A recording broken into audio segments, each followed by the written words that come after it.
আমি অনেক আগে থেকে কইতেছিলাম যে বিএনপি ভারতীয় স্বার্থের কাছে আত্মসমর্পণ করেছে। আজ আমি সেই আত্মসমর্পণ করার টাইমলাইন আর ঘটনাগুলা প্রমাণ সহ দেখাবো। আপনি নিজেই সিদ্ধান্ত নিতে পারবেন আমার কথাগুলো সত্য কিনা। এই আলাপ শুরু করতে হলে আমাদের প্রথমে ফিরে যেতে হবে 2025 সালের অক্টোবর মাসে। তখনও নির্বাচনের 4 মাস বাকি। তারেক রহমান মিডিয়া সাক্ষাৎকার দিতেছেন 17 বছরের মধ্যে প্রথমবার বিবিসি বাংলার সাথে। সেই সাক্ষাৎকারে তারেক রহমান 3টা কথা কইছিলেন। প্রথম কথা, বাংলাদেশ সবার আগে, আমি আমার দেশের মানুষের স্বার্থ সবার উপরে রাখবো। ইংরেজিত কইছিলেন বাংলাদেশ কামস ফার্স্ট। ইংরেজিত যেহেতু কইছে ঠিকই কইছে। দ্বিতীয় কথা, উনি কইছিলেন অবশ্যই আমি আমার পানির ন্যায্য হিস্সা চাই, অবশ্যই আমি আর একটা ফেলানিকে কাটা তারে ঝুলতে দেখতে চাই না। এই কথাটা শুনে আমার গায়ে কাটা দিছিল। ফেলানির নাম, যে ফেলানি হয়ে গেছে বাংলাদেশে ভারতের সীমান্ত অত্যাচারের প্রতীক, সেই ফেলানির নাম তারেক রহমান উচ্চারণ করলেন, বললেন আর না। তৃতীয় কথা, ভারত যদি একজন স্বৈর শাসককে আশ্রয় দিতে চায় এবং বাংলাদেশের মানুষের কাছে অপ্রিয় হইতে চায়, সেটা তাদের পছন্দ। বাংলাদেশের মানুষ দূরত্ব রাখার সিদ্ধান্ত নিছে, আমাকে আমার জনগণের পাশে দাঁড়াইতে হবে। বাংলাদেশের মানুষ দূরত্ব রাখার সিদ্ধান্ত নিছে, এটা সে বলছে। আমরা পরে দেখব সেই দূরত্বটা কেমন রক্ষা হইতেছে, সে কিভাবে জনগণের পাশে দাঁড়াইছে তারেক রহমান। এই কথাগুলো শুধু তারেক রহমান বলেনি, বিএনপি পুরা লিডারশিপ র্যাঙ্ক অ্যান্ড ফাইল একই সুরে কথা বলছে। এটাই ছিল তাদের ন্যারেটিভ। আমি আপনাদের দলিল দেখাই। 2024 জানুয়ারি মাস যশোরের বেনাপোল সীমান্তে বিএসএফ এর গুলিতে মারা গেলেন বাংলাদেশের বিজেপি সদস্য মোহাম্মদ রাইসুদ্দিন। 6 দিন পরে লালমনিরহাটে পাটগ্রামে আবার গুলি, আবার মৃত্যু। এইবার নিহত হইলেন রফিউল ইসলাম তুকলু। তো রিজভী ভাই কেসি গেটের ভিতরে বসে স্লোগান দেওয়া সবাই মাঝে মাঝে প্রেস কনফারেন্সও করতেন। উনি কইলেন বিএসএফ বাংলাদেশিদের পাখি শিকার করার মতো গুলি করে মারে, আন্তর্জাতিক আইনে এটা গুরুতর অপরাধ। ঠিক একই সময় বিএনপি স্ট্যান্ডিং কমিটি বিবৃতি দিল, এই যে এটা এখনো পাবেন ওয়েবসাইটে, ইংরেজি যেহেতু কইছে ঠিকই কইছে, তাই না? বাংলায় হয় দিল্লির সাথে শেখ হাসিনার আজ্ঞাবহ স্থায়ী রাজনৈতিক বোঝাপড়ার ফলাফল বিএসএফ এর গুলিতে বাংলাদেশের সীমান্ত হত্যার বিষয়ে নীরব থাকা। বিএসএফ বাংলাদেশের সীমান্তকে রক্তের খেলায় পরিণত করছে। এটা বাংলাদেশের জনগণকে হাঁটু গেড়ে রাখার আধিপত্যের বার্তা। ঠিক 2 মাস পরে 2024 সালের মার্চ মাসে নওগাঁর পোরশা সীমান্তে বিএসএফ এর গুলিতে মারা গেলেন আলামিন। একই রাতে লালমনিরহাটের আদিতমারি সীমান্তে গুলি খেয়ে আহত হয় লিটন মিয়া, তাকে বিএসএফ তুলে নিয়ে গেল। পরে ভারতীয় হাসপাতালে তার মৃত্যু হইল। মির্জা ফখরুল বিবৃতি দিল, দামি সরকার আর মন্ত্রীরা চুপ করে আছে। একজন বাংলাদেশিকে গুলি করে মারার পর আর একজনকে তুলে নিয়ে যাওয়ার পরেও তারা একটা কথাও বলেনি। প্রতিবাদের কথা তো দূরে থাক, এই দামি সরকারের আজ্ঞাবহ পররাষ্ট্রনীতির কারণে বাংলাদেশের নাগরিকদের জীবন অনিরাপদ। ক্ষমতা টিকায় রাখতে তারা দেশের স্বাধীনতা এবং সার্বভৌমত্ব দুর্বল করতেও দ্বিধা করে না। এটা মনে রাখবেন, সীমান্ত হত্যায় হাসিনা প্রতিবাদ করেনি জন্যে সে বলতেছে ক্ষমতা টিকায় রাখতে তারা দেশের স্বাধীনতা সার্বভৌমত্ব দুর্বল করতে দ্বিধা করে না। আমরা দেখব বিএনপি ক্ষমতায় আসার পরে কি করছে। দামি সরকার, আজ্ঞাবহ পররাষ্ট্রনীতি, খুব বড় বড় কথা, সার্বভৌমত্ব বিসর্জন। 6 এপ্রিল 2026 পাটগ্রাম ধবলসুতি সীমান্ত বিএসএফ এর গুলিতে আহত হয়েছে মিজান হোসেন, 18 বছর বয়স। পরদিন পররাষ্ট্রমন্ত্রী খলিলুর রহমান দিল্লি রওনা হইল। 8 এপ্রিল 2026 একই পাটগ্রাম ধাবলগুড়ি সীমান্ত বিএসএফ এর গুলিতে নিহত হইল আলী হোসেন, 49 বছর বয়স, কৃষক, পরিবারের একমাত্র উপার্জনক্ষম ব্যক্তি। বিএসএফ মৃতদেহ নিয়ে গেল। একই উপজেলায় আবার সীমান্ত হত্যা। 2024 কইছে, আবার দেখেন কি কইছে, সরকার আর তার মন্ত্রীরা চুপ। একজন বাংলাদেশিকে গুলি করে মারার পরও একটা কথা বলেনি, এই সরকারের আজ্ঞাবহ পররাষ্ট্রনীতির কারণে বাংলাদেশিদের জীবন অনিরাপদ। একই বাস্তবতা 2026, একই বিএসএফ, একই মৃত্যু, একই নীরবতা। শুধু ফখরুলের পথ বদলাইছে। তাহলে দামি সরকার কে রে ভালচুন? কি এখন মুখটা বন্ধ কেন? বলেন তো কি বলছিলেন সীমান্ত হত্যা নিয়ে? বাড়ি কোথায় গোপালী? আপনার মুখটা এখন বন্ধ কেন? বলেন তো কি বলছিলেন এতক্ষণ ধরে? মুখটা বন্ধ কেন এখন? দেশ কোথায় গোপালী? হ্যাঁ, দেখিছেন খালেদা জিয়াও একই কথা বলে। শুধু তাই না, হাসিনা পড়ার পরে আন্তর্জাতিক মানবাধিকার দিবসে বিএনপি কি বোম্বাস্টিক কথা কইছিল সেটা দেখি। নির্বাচনের ঠিক 2 মাস আগে ফখরুল ইসলাম বিবৃতিতে বলল, হিউম্যান রাইটস সাপোর্ট সোসাইটির রিপোর্ট অনুযায়ী বিএসএফ এর গুলিতে 69টা আক্রমণে 24 জন বাংলাদেশি নিহত হয়েছে, 38 জন আহত হয়েছে, 60 জন আটক হয়েছে। বিএসএফ জোর করে 3399 জনকে বাংলাদেশে পুশিন করেছে। আর ভারতীয় উপকূল রক্ষী বাহিনী বঙ্গোপসাগরের কাছে 108 জন বাংলাদেশি জেলেকে আটক করছে, 3399 জনকে পুশিন করেছে। বিএনপি কইছিল ৩,৩৯৯ জন মানে একটা ছোটখাটো গ্রামের পুরো জনসংখ্যা জোর করে ঠেলে দিছে বাংলাদেশে। এই হলো বিএনপির অভিযোগ ভারতের বিরুদ্ধে নির্বাচনের আগে। কারণ তখন তাদেরকে দেখাইতে হবে আমরা ভারতের বিরুদ্ধে স্ট্রং ম্যান, আমরা বিপ্লব করব ভারতের বিরুদ্ধে। এরপরে হলো ৬ ফেব্রুয়ারি ২০২৬, ভোটের ৬ দিন আগে বিএনপি তাদের ৫১ দফা ইশতেহার প্রকাশ করলো। ইশতেহারের মূল স্লোগান হইতেছে সবার আগে বাংলাদেশ। এই স্লোগানটা এবি পার্টির কাছ থেকে চুরি করেছে। এবি পার্টি দেখেন তাদের সকল রাজনৈতিক কর্মসূচিতে এই স্লোগান বারবার ব্যবহার করছে। বিএনপি সামনে এই স্লোগান মেরে দিচ্ছে। এটা স্লোগানের লোভ সামাল দিতে পারে না, জনগণের সম্পদ, রাষ্ট্রের বিপুল সম্পদের লোভ কেমনে সামলাইবে? আর একটা রাজনৈতিক স্লোগান তৈরি করতে পারে না, এতটাই দেউলিয়া ওরা। কয়েক ছবি দেখান, ইরিটেশে তারিখগুলো দেখায়েন। হ্যাঁ দেখেছেন কার স্লোগান কে মারিছে, ধুলায় অন্ধকার। আর একটা স্লোগান ছিল ফ্রেন্ডস ইয়েস মাস্টার্স নো, বন্ধু চাই প্রভু না। ইস্তারে কি ছিল? সীমান্তে গুলিবর্ষণ বন্ধ করতে কঠোরতম অবস্থান, হাসিনা আমলের সব বিদ্যুৎ জ্বালানি চুক্তির পূর্ণ পর্যালোচনা, তিস্তার পানি, ফারাক্কা চুক্তি, এই সমস্ত বালসাল মেলা কিছু বলছিল। ২০২৪ সালের জানুয়ারি থেকে ২০২৬ সালে ফেব্রুয়ারি পুরো ২ বছর ধরে বিএনপির একটাই কণ্ঠস্বর, একটাই প্রতিশ্রুতি, একটাই অবস্থান। আমার সাথে তারেক রহমান নিজে বিএনপি ভারতীয় পণ্য বয়কট মুভমেন্ট করতেছে, আমরা একসাথে প্ল্যানিং করতেছি, এক্সিকিউট করতেছি। আর এই খলিলুর রহমান আমাদের সেই ভারতীয় পণ্য বয়কট মুভমেন্টের ন্যারেটিভ তৈরি করতে হেল্প করতেছেন। এই ছিল চুক্তি জনগণের সাথে ভোটের আগে। এখন প্রশ্ন, ক্ষমতা এসে এই চুক্তি কি ছুঁড়ে ফেলছে বিএনপি? আসেন এক এক করে দেখি। প্রথমে আদানি। ২০২৫ সালের জানুয়ারি মাসে ফখরুল সাহেব বলছিলেন ক্ষমতা আসলে আমরা গত ১৫ বছরের সব বিদ্যুৎ জ্বালানি চুক্তি পর্যালোচনা করব। ওই দিন ফখরুলের পাশে বসেছিল ইকবাল হাসান মাহমুদ টুকু, একটা রিপোর্ট উপস্থাপন করছিলেন উনি। সেই রিপোর্টের নাম ছিল বিদ্যুৎ জ্বালানি খাতের দুর্নীতি। টুকু সাহেব সেদিন স্পষ্ট করে বলছিলেন এই চুক্তিগুলো ক্লোজ টেন্ডার করা হয়েছে, আইনি প্রক্রিয়াকে পাশ কাটায় ক্ষমতাসীন দলের পছন্দের ব্যক্তিদের সুবিধা দেওয়ার জন্য। ক্লোজ টেন্ডার মানে অবৈধ প্রক্রিয়া, ক্ষমতা আসলে পর্যালোচনা করা হবে, বাতিল করা হবে, এটাই ছিল প্রতিশ্রুতি। নিজেরাই বলছে, আমরা বলি নাই। সে একই ইকবাল হাসান মাহমুদ টুকু শপথের দিন সাংবাদিকরা তাকে ঘিরে ধরে জিজ্ঞেস করলেন, স্যার আদানি চুক্তি কি বাতিল হবে? মন্ত্রী কি উত্তর দিলেন ইংরেজি, I need to do homework, we need to do lots of brainstorming. আমাকে হোমওয়ার্ক করা লাগবে, প্রচুর ব্রেনস্টর্মিং করতে হবে, মানে মগজের ঝড় তোলা লাগবে। এই জন্য সুপুরে এদের এত পছন্দ। হ্যাঁ দেখেন, বুঝলাম না। ঝড় উঠুক না কেন, আমি তো ঝড় উঠাচ্ছি এখানে, ঝড় উঠুক। দেখেছেন ঝড় তুলতে পারে চুপ্পু, সেই জন্য ওকে এত পছন্দ। টুকু ভাই আপনার হোমওয়ার্ক লাগবে কেন? 14 মাস আগে কি হোমওয়ার্ক করেছিলেন? ক্লোজ টেন্ডার আইনি প্রক্রিয়া ভেঙে করা হয়েছে, এটা আপনি কইছিলেন। পছন্দের লোককে সুবিধা দেওয়া হয়েছে, আপনি কইছিলেন। এই তথ্য আপনার হাতে তখন ছিল। সেই তথ্য এখন 14 মাসে গায়েব হয়ে গেল? নাকি তথ্য বিরোধী দলে থাকার জন্য ছিল, মন্ত্রী হওয়ার পরে আর দরকার নাই? নাকি তখন হুদাই করছিলেন বালসাল, মানুষজনকে ভাত তাপ্পা দেওয়ার জন্য, প্রতারণা করার জন্য? এরপরে ব্লুমবার্গ একটা রিপোর্ট প্রকাশ করলো, এখানে লেখা হইলো বিএনপি সরকার আদানি চুক্তি বাতিল করবে না, বিএনপি সরকার আদানি চুক্তি নেগোশিয়েট করবে, দাম নিয়ে দর কষাকষি হবে, চুক্তি থাকবে। বাহ, সব বরাবর হয়ে গেছে ইন্ডিয়ার সাথে, বুঝেছাও? বাতিলের প্রতিশ্রুতি ছিল, হইলো রিনেগোসিয়েশন, দেখাইলো মুরগি, খাওয়াইলো ডাল। এই হইতেছে বিএনপি। তো এই রিনেগোসিয়েশন কি হঠাৎ 16 ফেব্রুয়ারি পরে হয়েছে? হয়নি। এই সিদ্ধান্তের প্রস্তুতি অনেক আগে থেকেই চলতেছিল, এবং সে প্রস্তুতির একটা মুখ ছিল, একটা নাম ছিল শামা ওবায়েদ। ২০২৪ সেপ্টেম্বরে প্রণয় ভার্মার সাথে বিএনপির যে প্রতিনিধি দল বৈঠক করছিল, সেখানে 4 জন ছিল। তার একজন ছিল শামা ওবায়েদ। কে কে করছিল? ফখরুল, সালাউদ্দিন, নিতাই রায়চৌধুরী এবং শামা ওবায়েদ। এবার বুঝেছেন তো নিতাই রায়চৌধুরী কোন কোটায় সংস্কৃতি মন্ত্রী হয়েছে? ইন্ডিয়া তার ন্যারেটিভ বাংলাদেশে পুশ করে আর্ট কালচার দিয়ে, সেই ফ্রন্টে কেন নিতাই রায়চৌধুরী? বুঝেছেন তো? যাই হোক, শামা ওবায়েদের প্রসঙ্গ আছে। নিতাই রায়চৌধুরী সবসময় ইন্ডিয়ার সাথে মিটিং এ থাকে, আমি পরে আবার দেখাবো। শামা ওবায়েদ কে? বিএনপির সেক্রেটারি জেনারেল ছিল প্রয়াত কে এম ওবায়দুর রহমানের কন্যা। এবং গুরুত্বপূর্ণ তথ্য হইতেছে ২০২৫ সালের নভেম্বর পর্যন্ত এই শামা ওবায়েদ ছিল আমেরিকান নাগরিক, 2টা পাসপোর্ট। বছরের পর বছর এই শামা ওবায়েদ জানুয়ারি ২০২৫ একটা সাক্ষাৎকার দিচ্ছেন। কাকে? এএনআই, এশিয়ান নিউজ ইন্টারন্যাশনাল, ভারতীয় সংবাদ সংস্থা, বিজেপির মাউথপিস, দিল্লি ভিত্তিক। এএনআই তাকে আদানি নিয়ে প্রশ্ন করলো, কি উত্তর দিলেন? নিজের কথায় পড়ে শোনায়, ইংরেজি যেহেতু কইছে তাহলে ঠিকই কইছে। এটা বাংলা হইতেছে, বাংলাদেশ একটা উন্নয়নশীল দেশ, শিল্পায়নের জন্য ক্লিন এনার্জি দরকার। আদানি গ্রুপ আগে এসে জ্বালানি প্রকল্পে যে বিনিয়োগে আগ্রহ দেখাইতেছে, এটা একটা পজিটিভ ব্যাপার। হ্যাঁ, বিএনপির নেতা ভারতীয় সংবাদ সংস্থাকে কইতেছে পজিটিভ আদানির বিষয়টা। নির্বাচনের 1 বছর আগে ইশতেহারে লেখা হলো হাসিনা আমলের বিদ্যুৎ জ্বালানি চুক্তির পর্যালোচনা করা হবে। স্ট্যান্ডিং কমিটির সদস্যরা বলছিলেন ক্লোজ টেন্ডার অবৈধ, বাতিল হবে, ফ্রেন্ডস ইয়েস মাস্টার্স নো। একদিকে দলের আনুষ্ঠানিক অবস্থান, অন্যদিকে দলের আর একজন নেতা ভারতীয় মিডিয়াকে দিতেছে আদানির জন্য পজিটিভ সার্টিফিকেট।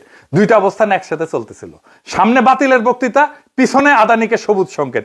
এভাবেই চলে দুই দিকে, বিএনপির দুই দিকে, সামনে এক জিনিস, গোয়াতার এক জিনিস। বিএনপি এই শামা আবেদের বাবা কে ছিলেন জানেন? K M Obaidur Rahman. ওনারা না চিনলে শামা আবেদের সিলসিলা বোঝা যাবে না। কে এম ওবায়দুর রহমান কে ছিলেন আসেন সেটা দেখি। কে এম ওবায়দুর রহমান প্রথম উল্লেখযোগ্য আওয়ামী লীগ নেতা, ছাত্রলীগ নেতা, যে বিএনপির মহাসচিব হয়েছিলেন।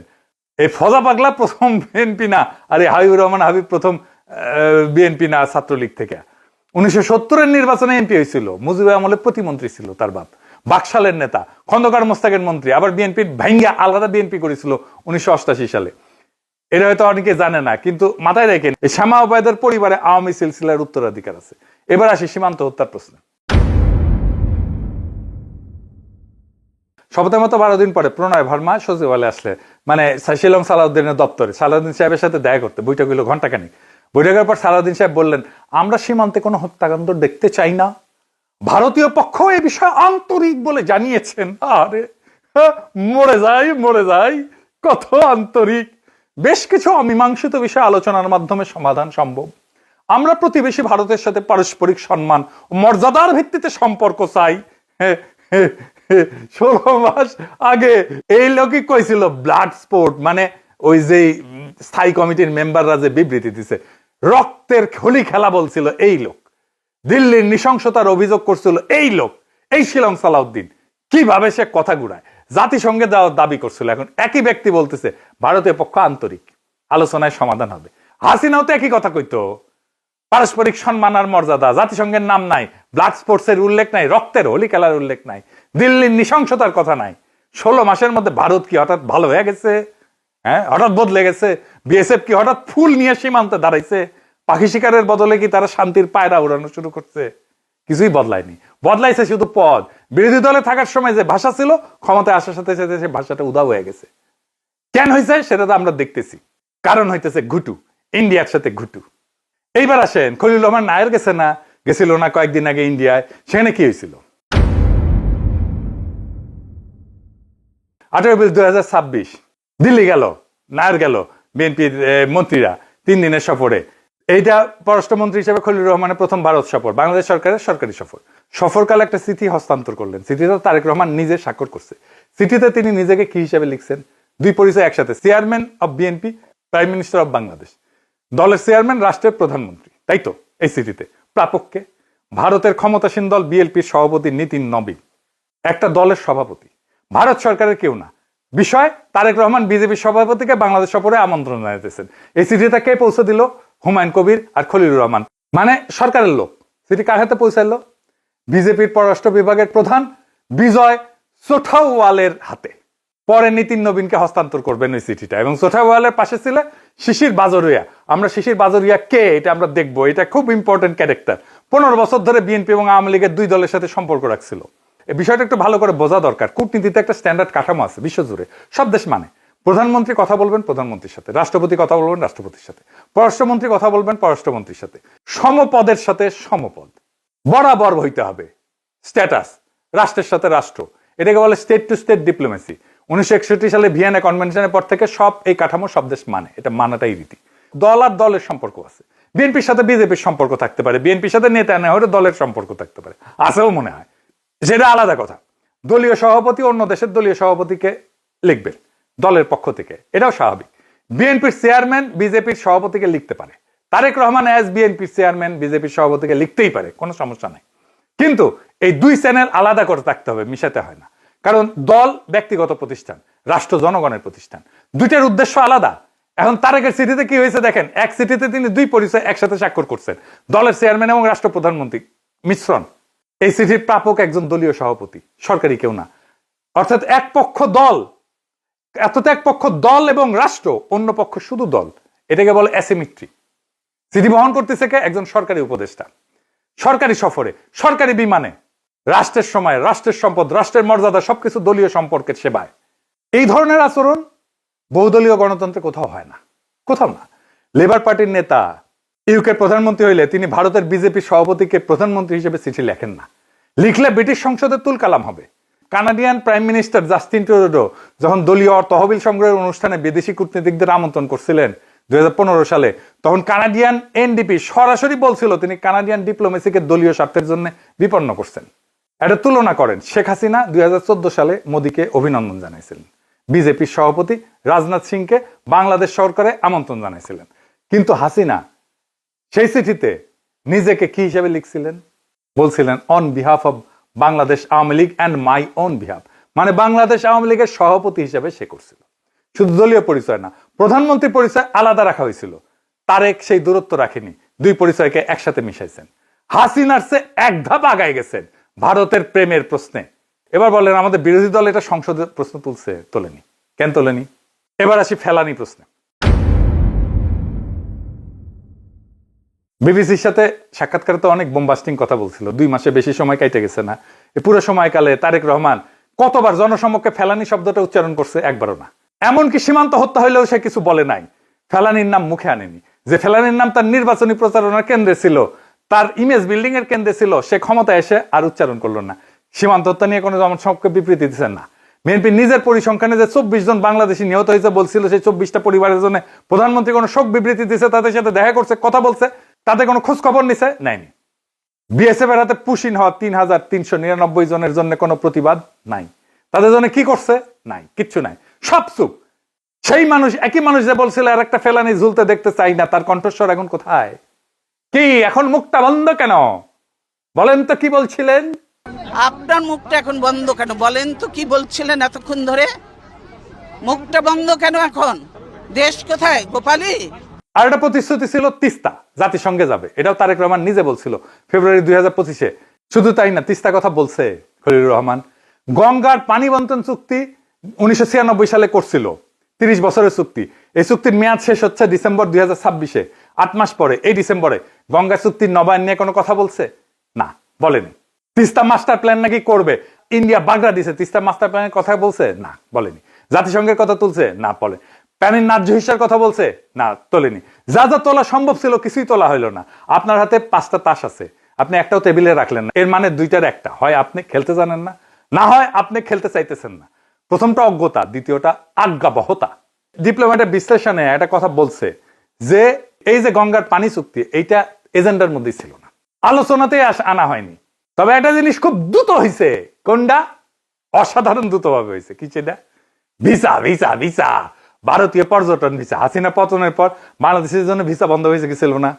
25 সালের নির্বাচনের ঠিক আগে পুরোপুরি বন্ধ হয়ে গেছিল, নিরাপত্তার কারণ দেখায়। শপথের মাত্র 7 দিন পর 24শে ফেব্রুয়ারি বাংলাদেশ সরকার ভিসা প্রক্রিয়া পুনরায় চালু করলো বাংলাদেশ দিকে। 7 দিন হিসাব মিলান, আদানি চুক্তি বাতিল, হোমওয়ার্ক দরকার, সীমান্ত হত্যা তদন্ত দরকার, আলোচনায় সমাধান, তিস্তায় জাতিসংঘ অনুপস্থিত, গঙ্গা চুক্তির নবায়নের চাপ, এগুলো অনুপস্থিত, ফেলানির নাম উচ্চারণ শূন্য, ভিসা 7 দিন। তাহলে বিএনপির কাছে কোনটা অগ্রাধিকার? জনগণের সাথে প্রতিশ্রুতি, তার স্লোগান, তার ন্যারেটিভ, নাকি দিল্লির কাছে দায়বদ্ধতা? ভিসা দিছে আবার রোগী নিবে, শপিং এ যাবে আমাদের লোকজন, কলকাতা আবার মুখরিত হবে বাংলাদেশের টাকা। এই তো হিসাব। 60 দিন মানে 2 মাস। এই 2 মাসের মধ্যে এত সব ঘটনা ঘটে গেছে। প্রত্যেকটা প্রতিশ্রুতি ভেঙে পড়ছে, প্রত্যেকটা স্লোগান উল্টায় গেছে, প্রত্যেকটা বাক্য মিথ্যা হয়ে গেছে। এটা স্বাভাবিক না। সরকার বদলাইতে সময় লাগে, পলিসি রিভার্সালের সময় লাগে, একটা ক্যাবিনেট সিদ্ধান্ত লাগে অনেক সময়, আন্তর্জাতিক চুক্তি রিনেগোশিয়েট করতে লাগে মাসের পর মাস, বছরের পর বছর। নীতিগত পরিবর্তন এত দ্রুত হয় না। এই 60 দিনের মধ্যে এই কাজগুলো হইলো কি করে? আর এটার একটাই উত্তর আছে, এটা নীতিগত পরিবর্তন না, এইটা প্রস্তুতির প্রকাশ, দীর্ঘ প্রস্তুতির প্রকাশ। এই প্রস্তুতিটা আগে থেকেই ছিল, শপথের পর শুধু প্রকাশ হয়েছে। কিভাবে? ইন্ডিয়ার একটা কৌশল আছে, সেই কৌশল দশকের পর দশক ধরে কাজ করছে।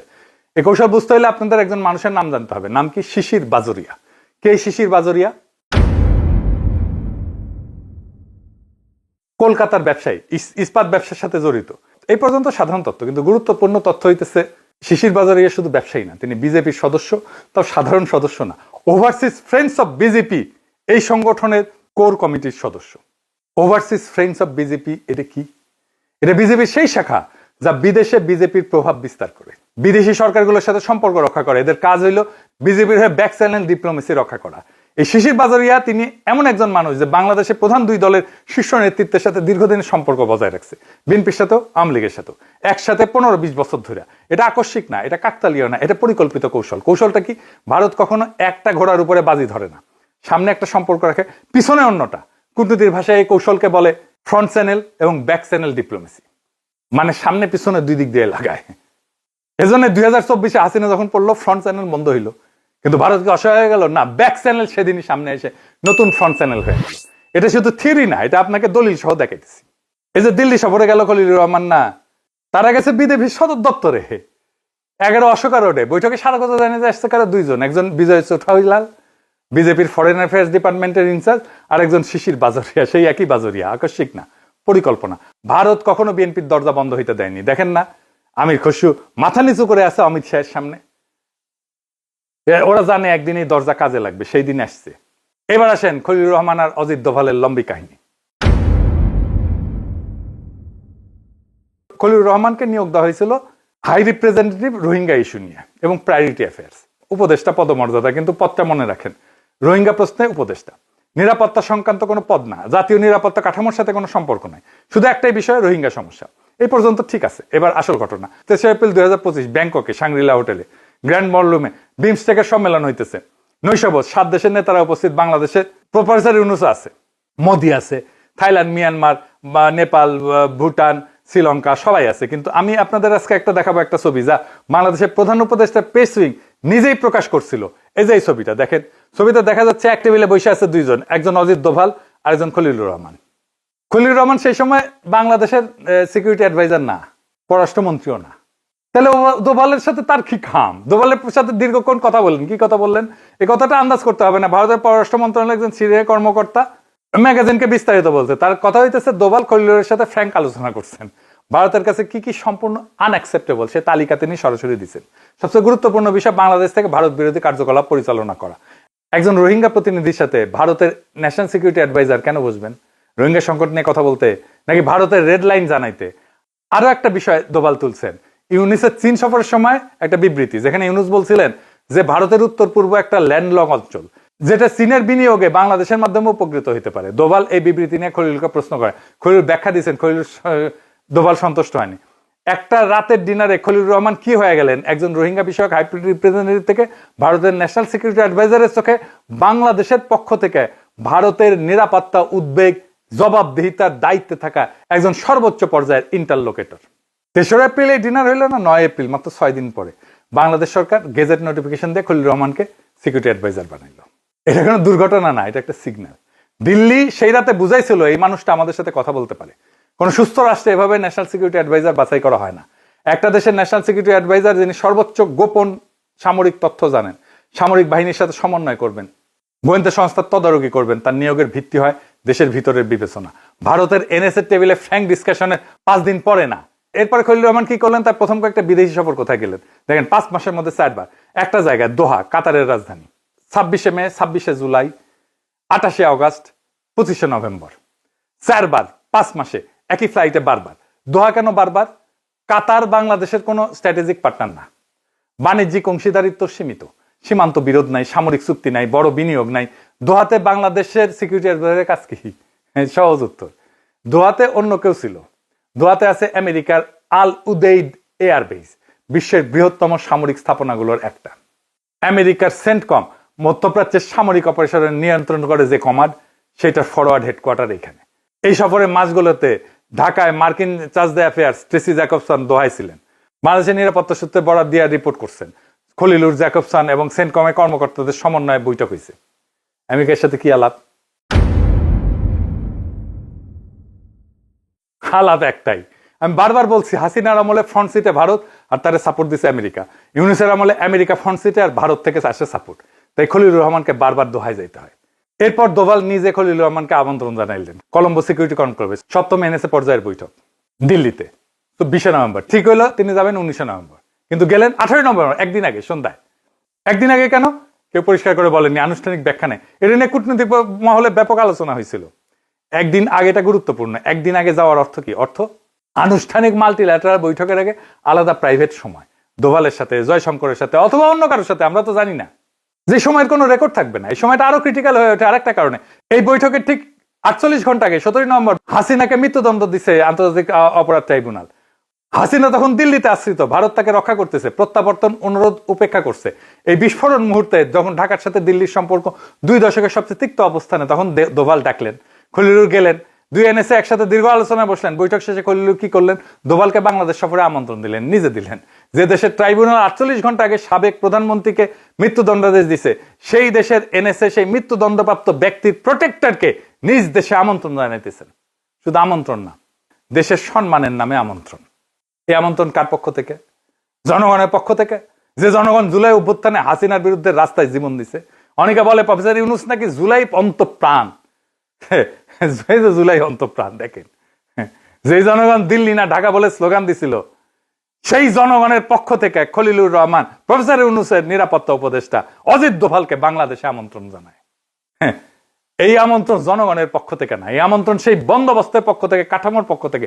যে কাঠামোর কথা আমি এপিসোডের শুরু থেকে বলে আসতেছি, যে কাঠামো হাসিনার সাথে টিকে থাকতো, ইউনূসের সাথে টিকছে, তারেকের সাথেও টিকবে। ইউনূস সরকারের 18 মাসের পুরো আমল, এটাই সবচেয়ে উচ্চ পর্যায়ের ভারত সম্পৃক্ততা। একজন মানুষের মাধ্যমে, খলিলুর রহমানের মাধ্যমে, যিনি ব্যাংকক থেকে, দোহা থেকে, দিল্লি থেকে এক সুতায় গাঁথা এক মালা, আর সেই মালার শেষ প্রান্ত কোথায় গিয়ে টেকছে সেটা আমরা সবাই দেখছি। 17 ফেব্রুয়ারি 2026 সে একই খলিলুর রহমান তারেক রহমানের ক্যাবিনেটে পররাষ্ট্রমন্ত্রী। সরকার বদলাইছে, কাঠামো বদলায়নি, মুখ বদলাইছে, মানুষ একটাই রয়ে গেছে। এবার আর একটা চমকপ্রদ ঘটনা। এপ্রিল 2026 খলিলুর রহমান গেছে ইন্ডিয়ায়, প্রথম বিদেশ সফর। পররাষ্ট্রমন্ত্রী হিসেবে তার প্রোটোকল অনুযায়ী এই সফরে প্রথম বৈঠক হওয়ার কথা ছিল কার সাথে? জয়শঙ্করের সাথে, ভারতের পররাষ্ট্রমন্ত্রী, তার কাউন্টার পার্ট। কিন্তু খলিলুর সাহেব প্রোটোকল ভাঙলেন। দিল্লিতে পৌঁছে তার প্রথম বৈঠক কোথায় হলো? অজিত দোভালের দপ্তরে। জয়শঙ্করের সাথে বৈঠক হলো পরের দিন। জয়শঙ্করের সাথে বৈঠক হলো পরের দিন। অস্বাভাবিক ঘটনা কূটনৈতিক দৃষ্টিকোণ থেকে। পররাষ্ট্রমন্ত্রী যে প্রথমে ন্যাশনাল সিকিউরিটি অ্যাডভাইজারের সাথে বৈঠক করেন না, সবসময় কাউন্টার পার্টের সাথে বৈঠক করেন। এটাই কনভেনশন, এটাই ভদ্রতা। কিন্তু খলিলুর রহমান কনভেনশন ভাঙলেন। কেন ভাঙলেন? কারণ সম্পর্কটা আনুষ্ঠানিক পদের না, সম্পর্কটা ব্যক্তিগত চ্যানেলের। যে সম্পর্ক 4 এপ্রিল 2025 ব্যাংকক থেকে শুরু হয়েছিল, সরকার বদলাইছে, পদ বদলাইছে, ব্যক্তি থাকছে। দিল্লির দিকে তাকায় থাকা চ্যানেল অটুট। এবার আমি আপনাদের 3টা তারিখ দেব। এই 3টা তারিখের পাশাপাশি রাখলে একটা প্যাটার্ন তৈরি হবে। সে প্যাটার্নের একটা নাম আছে, নামটা আমি তারিখ দেখানোর পরে বলবো। প্রথম তারিখ 26 ডিসেম্বর, তারেক রহমান ওই দিন 17 বছর পর ঢাকায় ফিরলেন। 27 ডিসেম্বর ভারতের পররাষ্ট্র মন্ত্রণালয়ের সাপ্তাহিক ব্রিফিং। মুখপাত্র রণবীর জয়সওয়াল একজন সাংবাদিককে প্রশ্ন করেন, তারেক রহমান ফিরছেন, ভারতের প্রতিক্রিয়া কি? জয়সওয়াল বললেন, ভারত বাংলাদেশে অবাধ, সুষ্ঠু, অন্তর্ভুক্তিমূলক নির্বাচন সমর্থন করে। বিএনপি নেতার লন্ডন থেকে ফেরা এই প্রেক্ষাপটে দেখা উচিত। ভারত কিন্তু যে কোনো প্রার্থী বলেনি, ভারত সব দল বলেনি, ভারত বলছে বিএনপি নেতার ফেরা। একজন নির্দিষ্ট প্রার্থীর নাম উল্লেখ নির্বাচনের 48 দিন আগে। এটা ছিল ভারতের প্রথম আনুষ্ঠানিক বিবৃতি। দ্বিতীয় তারিখ 31 ডিসেম্বর 2025, তারেকের ফেরার 5 দিন পর খালেদা জিয়ার জানাজা। জয়শঙ্কর আসলেন, ভারতের পররাষ্ট্রমন্ত্রী ব্যক্তিগতভাবে জয়শঙ্কর খালেদা জিয়ার কফিনে ফুল দিলেন। তারপর তারেক রহমানের সাথে আলাদা বৈঠক। সেই বৈঠকে জয়শঙ্কর তারেকের হাতে একটা চিঠি দিলেন, তুলে দিলেন। সাথে সেই খলিলুর রহমান, পররাষ্ট্রমন্ত্রী না। অবাক ব্যাপার না? এখানে তো পররাষ্ট্র উপদেষ্টা তৌহিদ সাহেবের থাকার কথা। চিঠিটা কার? মোদির। ভারতের প্রধানমন্ত্রী নরেন্দ্র মোদী ব্যক্তিগত সই করা একটা চিঠি তারেক রহমানের উদ্দেশ্যে। চিঠিতে কি লেখা ছিল? লিখলেন, খালেদা যে আইডিয়াল, সেই আইডিয়াল তারেক রহমানের নেতৃত্বে আগায় যাবে। এই আইডিয়াল ভারত বাংলাদেশের মধ্যে ডিপ হিস্টোরিক পার্টনারশিপের গাইডিং লাইট হিসেবে কাজ করবে। গাইডিং লাইট, যে খালেদা জিয়াকে অসুস্থ অবস্থায় জেলে রাখার পরে কিছুই বলে নাই ইন্ডিয়া, সে এখন গাইডিং লাইট হয়ে গেছে। আপনাকে যদি কেউ বলে আপনি আমার গাইডিং লাইট হবেন, আপনার নেতৃত্ব তাহলে মেনে নিতেছে, তারা আপনাকে অনুসরণ করবে। এই শব্দটা কূটনৈতিক ভাষায় বিরল। মোদী এই শব্দ ব্যবহার করলেন তারেক রহমানের উদ্দেশ্যে নির্বাচনের 43 দিন আগে, ব্যক্তিগত চিঠিতে পররাষ্ট্রমন্ত্রীর হাতে। তৃতীয় তারিখ 10 জানুয়ারি 2026, আরো 10 দিন পরে গুলশানে বিএনপি অফিসে 5টার দিকে ভারতীয় হাই কমিশনার প্রণয় ভার্মা আসলেন। যথারীতি নিয়মিত বৈঠক। কতক্ষণ চলল বৈঠক? 40 মিনিট, অল্প সময় না, গুরুত্বপূর্ণ আলাপ। বৈঠকের পর ভার্মা চলে গেলেন। হুমায়ুন কবির ব্রিফিং দিচ্ছেন, বলতেছেন মোদী তার নবনির্বাচিত বিএনপি চেয়ারম্যানকে অভিনন্দন জানাইছেন। তিনি তখন বিএনপি চেয়ারম্যান হয়েছেন। তিনি এক্সপেক্ট করতেছেন যে বাংলাদেশের ভবিষ্যৎ তারেক রহমানের নেতৃত্বে পুনর্নির্মিত হবে। লক্ষ্য করেন, হুমায়ুন কবির আশা বা চাওয়া বলেনি, ইংরেজিতে বলছে এক্সপেকটেশন, প্রত্যাশা।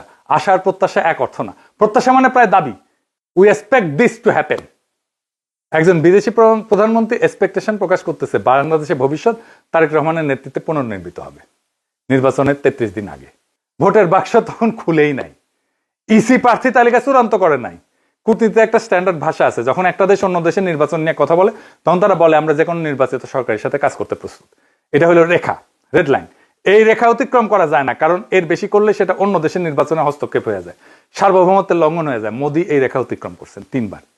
প্রথমে পররাষ্ট্র মন্ত্রণালয়ের বিবৃতিতে, তারপরে ব্যক্তিগত চিঠিতে, তারপরে হাই কমিশনের মাধ্যমে।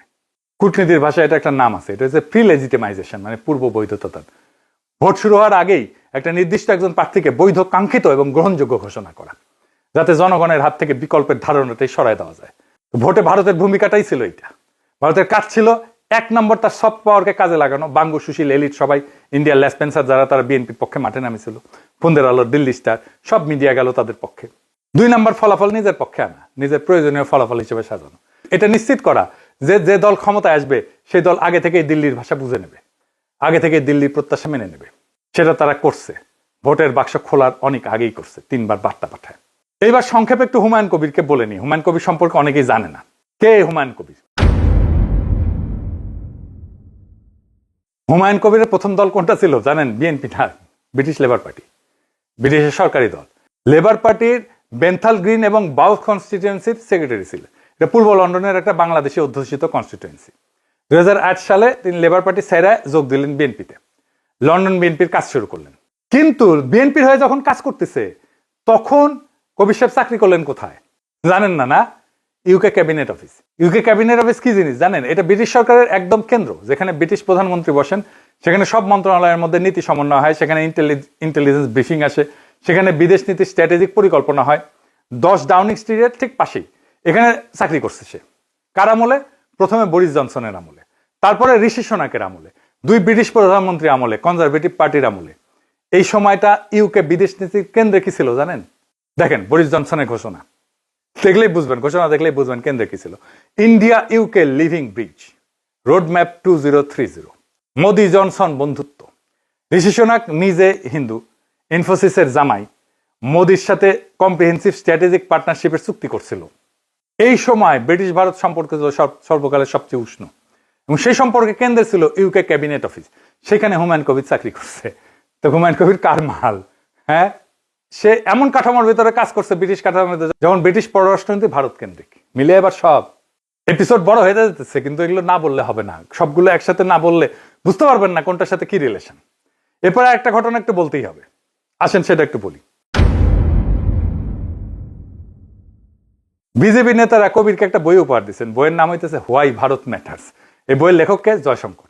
এটা কোনো নিউট্রাল উপহার না, এটা একটা ইডিওলজিক্যাল প্রিমিয়ার। বাংলাদেশের নতুন পররাষ্ট্রনীতি নির্ধারকদের হাতে তুলে দেওয়া হইতেছে ভারতের বিশ্ব দৃষ্টি কিভাবে চিন্তা করতে হবে সেটা। এটার গাইড বুক। এখানে বলছে ভারত মানে ইন্ডিয়া না, ভারত মানে একটা সভ্যতা, একটা সিভিলাইজেশন প্রজেক্ট, এবং সেই সভ্যতার অংশ বাংলাদেশ। আমাদের উচিত সেই সভ্যতাকে গ্রহণ করা। নতুন ছাত্রদের জন্য টেক্সট বুক, যে টেক্সট বুক আওয়ামী লীগও পড়ছে, মানছে। একই বৈঠকে বিজেপি নেতারা আর একটা বিষয় উঠাইছেন।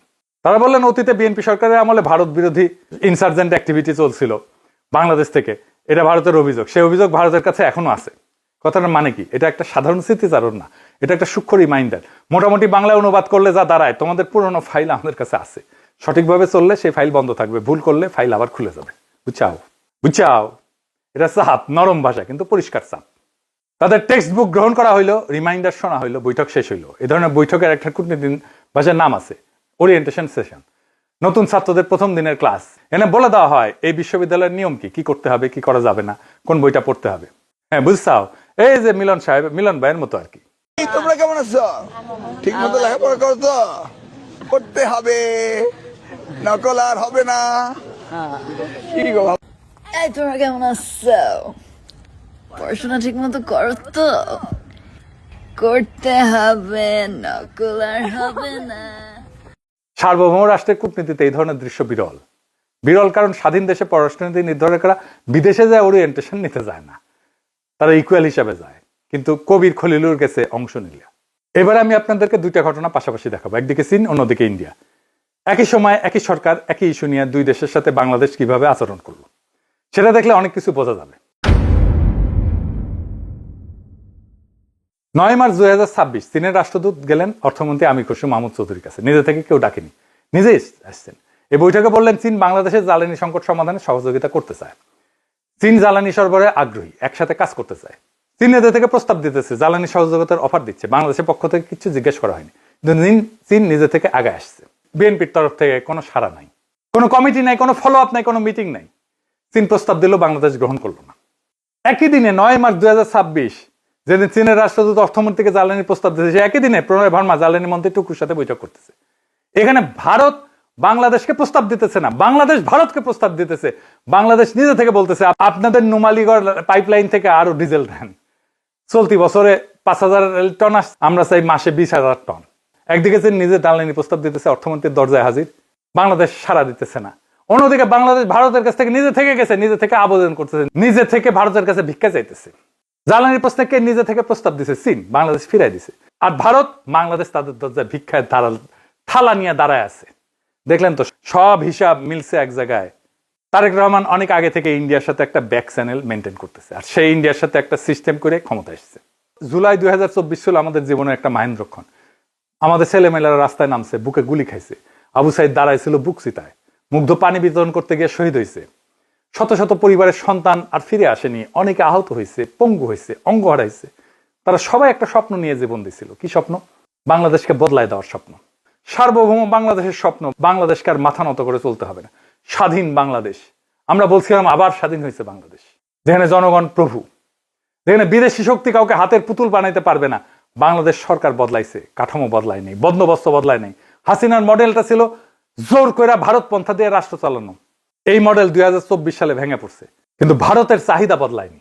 তার চাহিদা ট্রানজিট, তার চাহিদা করিডোর, তার চাহিদা এনার্জি, তার চাহিদা ভারতের জ্বালানির বাজার হিসেবে বাংলাদেশকে পাওয়া, ভারতীয় পণ্যের বাজার হিসেবে বাংলাদেশকে পাওয়া। তার চাহিদা 7 সিস্টারের সিকিউরিটি, তার চাহিদা আদানির কন্ট্রাক্ট, আর্থিক স্বার্থ, হাসিনার সুরক্ষা যাতে তার সাজানো হয়, সীমান্তকে যেভাবে খুশি ম্যানেজ করা, ভারত যেভাবে পারে সেভাবে যেন চলতে পারে, বাংলাদেশ যেন ভারতের বাজার হইতে থাকে। এই চাহিদাগুলো বদলায়নি। তাহলে ভারতের জন্য একটা নতুন ইনস্ট্রুমেন্ট দরকার ছিল, এমন একজন শাসক দরকার ছিল যাকে জনগণের রায় বৈধ বলে মনে হয়, যাকে হাসিনার মতো স্বৈর শাসক বলে মনে না হয়, যিনি গণতান্ত্রিক পথে আসবেন, ভোট দিয়ে আসবেন, কিন্তু যিনি এই কাজগুলা করবেন যেগুলো হাসিনা করতেন। সেই ইনস্ট্রুমেন্টই তারেক রহমান। তারেক রহমান মানে জোর না খাটানো হাসিনা। আওয়ামী লীগ বিএনপির পথ আলাদা হইতে পারে, সম্পূর্ণ আলাদা হইতে পারে, কিন্তু তার ডেস্টিনেশন, লক্ষ্য এক। জনগণ হাসিনাকে নামাইছে, কাঠামো বদলায়নি, বন্দোবস্ত বদলায়নি, আজাদি আসেনি, মুখ বদলাইছে, হাত বদলায়নি। এবং এই পুরা পরিক্রমায় একটা কণ্ঠস্বর অনুপস্থিত, বাংলাদেশের জনগণের কণ্ঠস্বর, ফেলানির কণ্ঠস্বর, জুলাই 24-এর শহীদদের কণ্ঠস্বর।